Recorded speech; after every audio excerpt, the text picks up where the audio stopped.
Halo guys, kembali lagi dengan gue Guru guys. Di video kali ini gue akan bahas mengenai hubungan antara Kumoko dan Dee berdasarkan light novelnya, dan seperti apa sosok Dee itu sendiri. Sebenarnya gue belum kepengen bahas mengenai hubungan mereka berdua karena itu adalah spoiler yang sangat keras.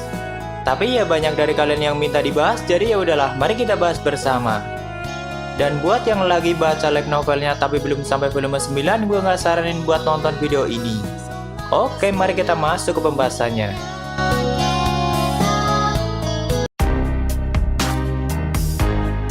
Pertama, gue akan ceritakan sedikit mengenai hubungan Dee dengan dunia yang ditinggali Kumoko saat ini. Dan apa yang sudah ia lakukan sehingga Dee seperti mempunyai kendali terhadap sistem yang ada di dunia itu. Gue sebut aja dunia baru ya guys, biar enak.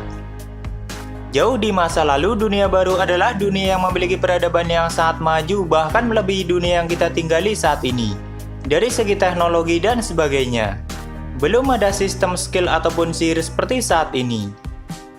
Tapi karena ulah keserakahan orang-orang di masa lalu itu juga akhirnya membuat dunia baru harus menuju masa kehancuran. Kejadian itu bermula saat orang-orang di masa lalu menemukan sumber energi baru yang mereka anggap sebagai energi tak terbatas. Dan mereka menggunakannya untuk teknologi mereka yang sangat maju tanpa berpikir akibatnya.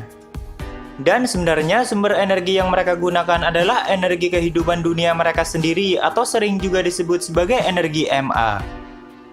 Akibat ulah mereka sendiri yang mengabaikan konsekuensinya, akhirnya dunia mengalami masa sekarat karena energi kehidupannya hampir terkuras habis. Dan jika dibiarkan, maka dunia itu akan hancur. Sebenarnya saat itu sudah ada satu orang yang tidak pernah lelah untuk mengingatkan orang-orang agar tidak lagi menggunakan sumber energi MA, tapi mereka tetap mengabaikannya. Dan orang yang sudah memperingatkan mereka adalah Dewi Sariel yang saat ini menjadi inti dari sistem itu sendiri. Atau ibunya Ariel, seperti yang gue jelasin di video pembahasan Ariel sebelumnya. Dan di masa kehancuran itulah dewa bernama Gulia meminta bantuan pada dewa bernama Dee, karena Dee memang bukan dewa asli dunia sekecil itu. Yaitu dengan menciptakan sistem yang bisa memulihkan dunia baru agar terhindar dari masa kehancuran. Dengan menggunakan jiwa makhluk di dunia itu untuk bahan bakarnya kalau bahasa kasarnya. Misalnya gini guys. Dunia baru sekarat kan gara-gara sumber kehidupannya hampir habis atau energi MA-nya.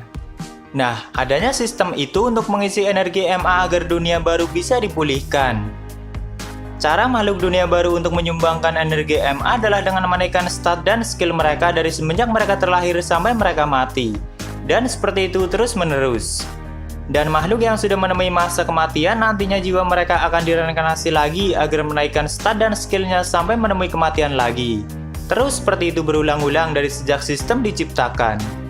Dan tidak sedikit dari jiwa makhluk di dunia itu yang sudah hampir rusak karena sudah melakukan perputaran reinkarnasi yang berulang-ulang. Tapi dengan cara itulah dunia baru bisa bertahan sampai saat ini. Memang metode yang digunakan cukup kejam, tapi itu juga karena ulah mereka sendiri yang sudah membuat dunia itu mengalami masa sekaratnya. Dan dewa yang sudah menciptakan sistem serumit itu dan menciptakan semua skill dan kemampuan yang ada adalah Dee, atau kalian mengenalnya dengan nama Wagabahiro kalau nama dia di Jepang. Makanya Dee seperti memiliki kendali mutlak terhadap dunia baru, bahkan dewa lain dunia baru seperti Gulia sama sekali tidak bisa menentang perintah apapun dari Dee. Tapi sebenarnya Dee sudah tidak terlalu ikut campur dengan sistem dan sudah menyerahkannya pada Gulia. Kecuali kalau sudah menyangkut hiburannya, dia akan melakukan semuanya sendiri. Seperti halnya para murid yang sudah direinkarnasi oleh Dee. Dan mereka secara tidak langsung adalah hiburan milik Dee. Jadi tidak jarang Dee ikut campur lagi pada dunia baru. Apalagi hal-hal yang berhubungan dengan MC laba-laba kita karena dia adalah karakter kesukaan Dee. Anak kesayangan Dee memang beda ya guys. Gulia saja sering kesal karena Dee selalu membiarkan ulah Kumoko yang tidak jarang membantai makhluk lain hanya untuk membuat Kumoko agar lebih kuat.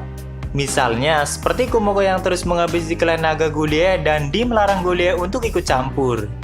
Dan banyak lagi loh pembantaian yang sudah dilakukan Kumoko.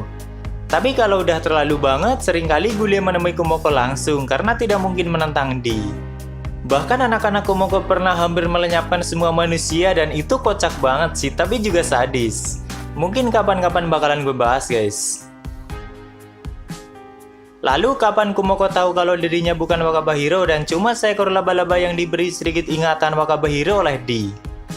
Sebenarnya Kumoko sudah mulai sadar kalau dirinya bukan Wakabahiro saat mengalami beberapa evolusi di jenis laba-laba dan dia menyadari ada yang janggal, yaitu dirinya selalu tidak punya nama atau tanpa nama di statnya.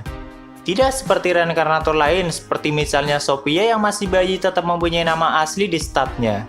Tapi kalau Kumoko selalu tanpa nama sebelum diberi nama Shiraori oleh D. Dan juga Kumoko tidak pernah mengingat wajah keluarganya di Jepang karena Wakabahiro memang tidak punya keluarga dan cuma sosok samaran yang digunakan oleh D selama di Jepang. Lalu kejadian yang membuat Kumoko semakin yakin kalau dirinya bukan Wakabahiro adalah saat Kumoko menjadi dewa dan mencapai tingkat keilahian. Saat itu Kumoko bisa merasakan kalau selama ini ingatan Wakabahiro memang bukan miliknya dan hanya digunakan untuk menutupi jiwa asli Kumoko sebagai seekor laba-laba kecil oleh D. Dan Kumoko juga menyadari kalau Wakabahiro yang asli adalah D. Itulah saat Kumoko menyadari kalau dirinya bukan Wakabahiro. Dan banyak perasaan lain yang membuat Kumoko yakin kalau dirinya bukan Wakabahiro. Seperti sifat Kumoko yang berbeda dengan kepribadian dalam ingatan Wakabahiro. Walaupun bagi gue pribadi kalau ada beberapa sifat Kumoko yang mewarisi sifat D. Dan tentu saja itu adalah sifat-sifat sadis Kumoko. Lalu hal yang membuat Kumoko menyadari kalau dirinya cuma seekor laba-laba yang ada di kelas adalah ingatan Wakabahiro tentang laba-laba itu. Jadi pernah ada kejadian waktu para murid hendak merusak sarang Kumoko dan membunuhnya pada saat mereka belum bereinkarnasi. Tapi saat itu guru mereka yaitu Oka Sensei melarang para murid membunuh laba-laba itu dan menyuruh para murid untuk membiarkan laba-laba itu tinggal di kelas bersama mereka. Oka Sensei memang sangat baik guys. Bahkan dia menghargai hidup seekor laba-laba kecil yang ada di kelas mereka. Dan kejadian itu ada di ingatan Wakabahiro dan Kumoko menyadari kalau dirinya adalah laba-laba yang pernah diselamatkan oleh Oka Sensei. Lalu setelah Kumoko sudah menjadi Shiraori dan bisa menggunakan sedikit kekuatan dewanya, Kumoko bisa pergi kemanapun. Dan saat itu D sempat menghubungi Kumoko untuk menemuinya. Akhirnya Shiraori pun pergi ke Jepang dan tempat yang pertama ia datangi adalah ruang kelas mereka. Dan setelah itu barulah Shiraori pergi ke rumah Wakabahiro dan menemuinya. Itu adalah pertemuan pertama Shiraori dengan D atau Wakabahiro yang asli. Apakah kalian mengira kalau Shiraori langsung menghajar D? Tidak guys. Malahan di pertemuan pertama mereka, D mengajak Shiraori bermain game bersama. Dan tidak ada sesuatu yang mereka bicarakan saat itu. Karena Shiraori sudah menyadari semuanya dan sudah tidak kaget lagi. Bahkan Shiraori sampai menginap dan bermain game lagi bersama D. Dan setelah itu Shiraori kembali ke dunia baru, tapi kalau lagi gabut dia akan pergi ke Jepang dan bermain game lagi bersama D. Sampai lama-kelamaan Shiraori mulai tertarik dengan D sebagai sesama wanita. Yap, Kumoko itu mempunyai ketertarikan terhadap wanita, tapi juga mempunyai ketertarikan terhadap pria, khususnya om-om yang tampan. Ya, begitulah Kumoko atau Shiraori. Dan memang Wakabahiro atau D adalah sosok yang sangat cantik dan anggun dari segi apapun. Mau saat makan atau bermain game, D tetap terlihat anggun bagi Shiraori. Dan D juga adalah salah satu makhluk yang tidak bisa dipahami oleh Shiraori. Walaupun mereka memiliki hubungan yang unik, tapi Shiraori sama sekali tidak bisa memahami D, entah itu cara berpikirnya atau tujuan D sangat susah untuk dipahami. Menurut Shiraori, makhluk sekelas D memang sudah berada di luar logikanya. Dan tidak hanya Shiraori, dewa lain seperti Gulie juga tidak pernah memahami apa yang dipikirkan oleh D. Benar-benar sangat misterius. Hanya satu hal yang pasti, yaitu D hanya tertarik dengan hiburannya sendiri. Dan hal itu juga yang mendasari kenapa D mereinkarnasi Kumoko untuk menggantikan Wakabahiro. Jadi setelah pertemuan Shiraori beberapa kali dengan D, akhirnya Shiraori menanyakan alasan kenapa D mereinkarnasinya. Dan juga Shiraori menanyakan kenapa D mereinkarnasi Oka Sensei sebagai anak Potimas dan memberikan skill pada Oka yang bisa mendeteksi status dan keberadaan muridnya. Setelah mengetahui semuanya, Shiraori memang jadi peduli terhadap Oka guys. Karena Oka Sensei adalah satu-satunya orang yang sudah peduli terhadap dirinya sewaktu menjadi laba-laba di kelas. Dan karena Oka Sensei juga laba-laba itu tidak jadi dibunuh oleh para muridnya. Dan Shiraori sedikit marah pada D karena sudah mereinkarnasi Oka menjadi anak Potimas, apalagi D memberikan Oka skill yang bisa mendeteksi keberadaan muridnya. Karena situasi itu sejak lahir Oka selalu dimanfaatkan oleh Potimas dan harus menjadi salah satu karakter yang sangat dibenci oleh kalian.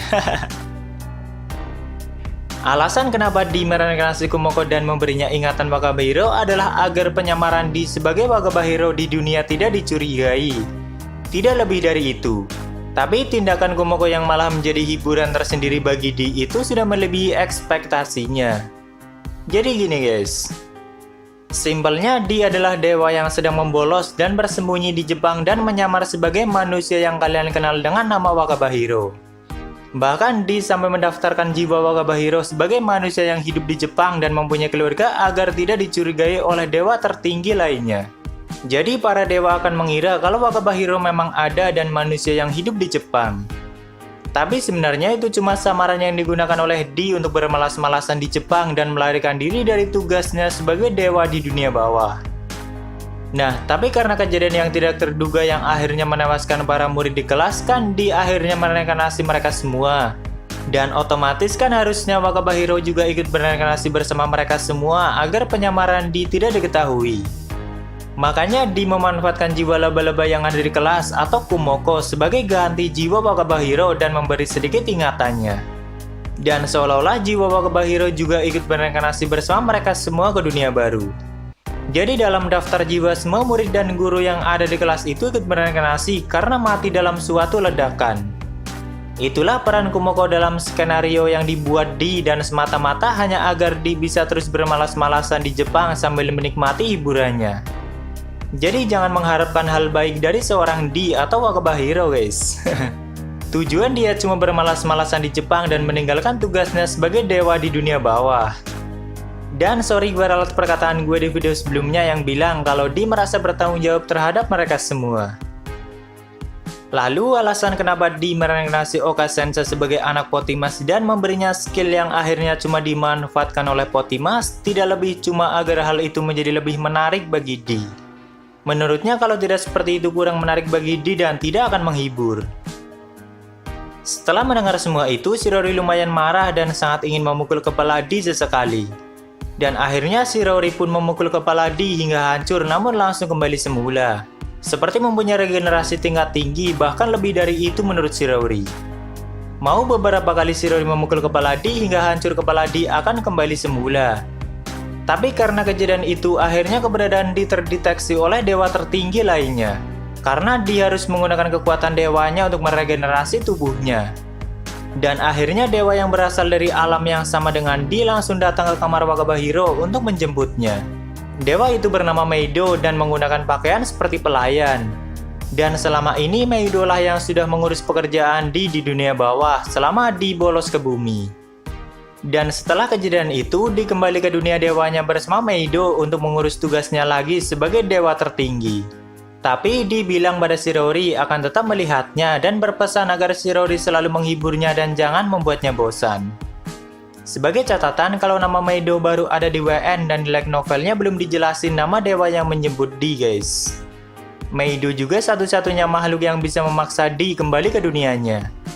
Dia juga sempat melihat Shirori yang mempunyai wajah yang sama dengan Di. Dan menurut Meido itu sedikit menjijikan. Dan di light novelnya baru Dewa Gule yang tahu kalau Shirori bukan Wakabahiro. Sedangkan Shirori sendiri memang merahasiakan hal itu dan memainkan perannya sebagai Wakabahiro di depan teman-temannya. Jadi mereka semua tahunya kalau Kumoko atau Shirori adalah Wakabahiro. Dan itulah sosok Di dan hubungan dia dengan Shirori atau Kumoko dan juga kaitan Di dengan dunia yang Kumoko tinggali saat ini. Jadi Di yang memang Wakabahiro dan Wakabahiro memang Di. Jangan dibuat bingung guys. Oke, mungkin segitu dulu untuk pembahasan kali ini. Jika ada kesalahan gue minta maaf dan kalian bisa koreksi aja di bawah. Like jika kalian suka dengan pembahasan ini dan dislike jika tidak suka tidak apa-apa. Thank you yang udah mampir, sampai ketemu di video selanjutnya. Salam Kuro guys.